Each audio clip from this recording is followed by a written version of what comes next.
Survival isn't just about staying alive. It's about pushing past the moment you thought you couldn't keep going. Today we bring you 5 true survival stories from Reddit. Some are physical, some are emotional, all of them are real, and everyone shows what happens when the human spirit refuses to break. Reddit is home to millions of stories, some funny, some tragic, and some that reveal the deepest strength of the human spirit. In the next 20 minutes, we'll journey through the raw, unfiltered experiences of real people who face the unimaginable and survived. As you watch, think about what you would do in their place. What would you cling to? What would you fight for? Story 1. I was trapped in a freezer for 8 hours and lived, posted by You Freezer Fighter in Our Survivor. It was my second week working in a restaurant supply warehouse. I was 20, broke, and desperate for work. The job? Heavy lifting, sorting bulk deliveries, and the occasional freezer inventory. Nothing fancy, just exhausting. One morning, my manager asked me to check a delivery in the walk-in freezer.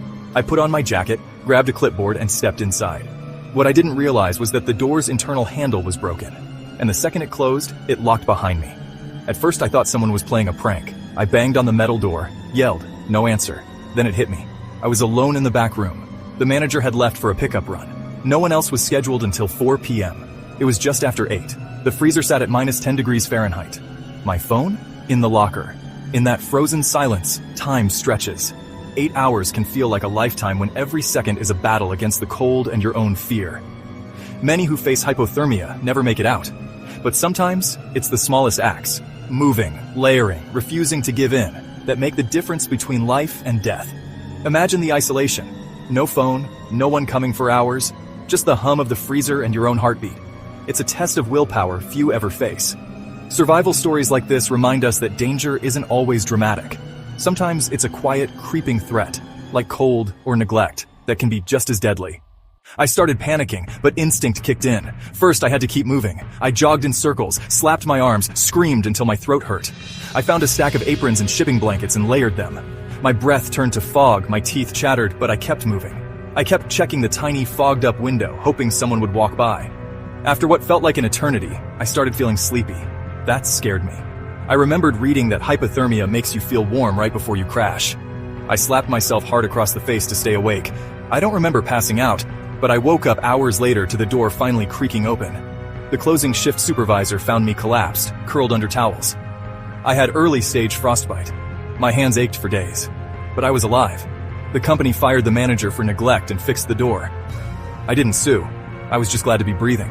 But every time I pass a walk-in freezer, I get chills in my bones, because I've seen what real isolation feels like. Story 2. My mother tried to poison me, slowly, posted by You/SafeNow22 in Our True Off My Chest. I never wanted to believe my mom could hurt me. Growing up, she was strict, cold, but I always chalked it up to tough love. She'd guilt me for eating, shame me for resting, micromanage my life. When I moved back home at 26 after losing my job, things got worse. She made my food. I was grateful, until I started feeling sick every day. Stomach cramps, dizziness, nosebleeds. I thought it was stress, but it wasn't. One day I caught her in the kitchen pouring a cloudy white liquid into my tea. She froze when I walked in. I asked, "What is that?" She said it was herbal extract. I Googled the brand. It was an industrial-strength laxative. I started watching her like a hawk. I secretly replaced the tea she made with my own. I felt better almost instantly. Over 2 weeks, I regained energy. My headaches stopped. I confronted her with the empty bottle and what I'd learned. Her response? I was trying to help you cleanse your system. I moved out that night. Looking back, I think she was jealous of me having a future. She wanted me dependent, sick, weak. Therapy saved me. I don't speak to her anymore. But I survived a silent kind of abuse, one spoonful at a time. Not all survival stories are about the wilderness. Sometimes the danger is right at home, hidden behind a familiar face. Emotional and psychological abuse can be just as damaging as physical threats. For many, the hardest part is recognizing the threat. It takes courage to trust your instincts, to question those you love, and to walk away for your own safety. Therapy and support can be lifelines. Healing from invisible wounds is a journey, but every survivor who speaks out helps others find their own strength. Story 3. Left for dead by my friends on a hiking trip. Posted by You Stranded and Alive in Our Camping. I used to hike with 2 guys I'd known since high school, Matt and Kyle. We planned a weekend trip in the Rockies mid-October. Forecast looked decent. Nothing extreme. We hiked up Friday morning. Clear skies, cold air, stunning views. We pitched tents, shared laughs, and passed a bottle of whiskey. Then I woke up alone. My gear? Gone. Phone? Dead. No one around. My tent was flattened, trampled like a bear stepped on it. At first I thought it was a joke, but I found a note on a plastic bag. Go find yourself, loser. I was 15 miles from civilization. No food, no water. Temperatures had dropped overnight, and it was snowing. I knew basic survival from YouTube videos, but nothing prepares you for that level of betrayal and fear. I made a makeshift shelter with branches and used snow for water. I rationed a granola bar I found in my jacket pocket. 2 days passed. I hallucinated. My fingers were purple. On the third day, I saw a ranger jeep. Turns out hikers reported a man screaming at trees. I must have wandered close to a trail without realizing. They airlifted me to a hospital. Hypothermia, severe dehydration, and the emotional trauma? That stuck for years. Matt and Kyle never reached out. I filed charges, abandonment and endangerment. Nothing stuck, but their reputations were ruined. I'm alive, and I hike alone now. Safer that way. Betrayal in the wild is a different kind of danger. When trust is broken, survival becomes not just a physical challenge, but an emotional one. The wilderness can be unforgiving, but so can people.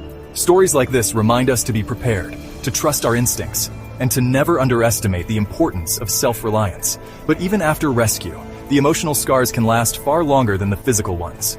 Survival is just the beginning of the journey back. Story 4. I escaped a cult my parents raised me in, hosted by you narrow escape soul in our ex-cult. My story starts with a cabin in rural Montana. No electricity, no phones, just the light of purity. A cult disguised as a religious commune. I was born into it. We weren't allowed outside contact. No school, no books except their scriptures. I believed the world outside was evil. But at 17, I snuck into the back shed and found an old radio. I heard music, real music. It broke me. I kept going back. Eventually, I found a local station that aired documentaries. My world cracked open. When I asked questions, the leader, Father Jeb, beat me with a wooden stick. That night, I knew I had to run. I waited until midnight, packed dried bread and water, and walked 12 miles through dense woods until I found a gas station. The clerk called the police. They didn't believe me at first, until they saw the bruises and ID'd me as missing. The commune was raided. My parents were arrested for neglect. The cult leader disappeared. Adjusting to real life was hell. But now, I live in a tiny apartment with books, internet, and music playing 24/7. I'm studying for my GED. And when people say, "You're so normal," I smile, because I fought so hard to get here. Escaping a cult is more than a physical act. It's a battle for your mind and your future. The courage to question, to seek truth, and to break free from control is extraordinary. Rebuilding a life after such isolation takes time. Every new experience, every book, every song is a victory over the past. For survivors, normalcy is hard won. Their stories remind us of the power of hope and the importance of support. Story 5. I survived being buried alive, posted by you Gravedigger Survivor in our Ask Reddit. Yes, this is real. I was a groundskeeper for a cemetery. One stormy day, a grave caved in while I was checking drainage. I slipped, the wall collapsed, I fell in.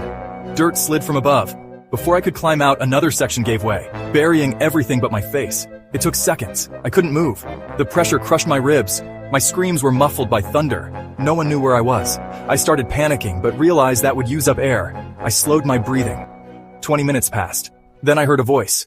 It was the new assistant, Marcus. I prayed he'd come closer. I made the tiniest noise I could. Just one tap against a rock with my pinky nail. Over and over. He heard it, screamed my name. When they dug me out, I passed out from the release of pressure. My lungs hurt, my skin was raw, but I was alive. For months, I feared open fields. I still dream about dirt pressing against my face, but I'm not afraid of dying anymore because I already faced it. Being buried alive is a primal fear. The darkness, the weight, the struggle for every breath. It's a nightmare few can imagine. But survival is possible, even in the most hopeless situations. Sometimes rescue comes from the smallest signals. A tap, a sound, a hope that someone is listening. Never underestimate the power of persistence. Survivors of such trauma often face lasting fears, but they also gain a new perspective on life and death. These stories weren't fiction. They were battles fought in silence, cold, betrayal, or fear. And every survivor had one thing in common. They didn't give up. From walk-in freezers to treacherous trails, toxic families to hidden cults, survival comes in many forms. And so does resilience. If these stories moved you, like, comment, and subscribe for more unforgettable true tales from Reddit. You're stronger than you think. And sometimes, surviving isn't just about making it through. It's about taking back your story. If you or someone you know has survived the impossible, your story matters.